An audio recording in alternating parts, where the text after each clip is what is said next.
लंबे समय से हमने उसका प्रोग्राम किया, सबसे पहले अम्बेडकर जयंती मनाई और षड्यंत्र चल रहा है के नाम से उसको हो गया। और वो षड्यंत्र क्या है? अब हम अपने घर के अंदर बैठ कर के बात कर रहे हैं, हम जंतर मंतर पर हैं।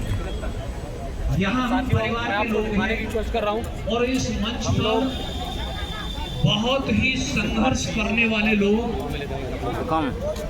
बहुत गहन अनुभव लेकर के जीवन में यहाँ मंच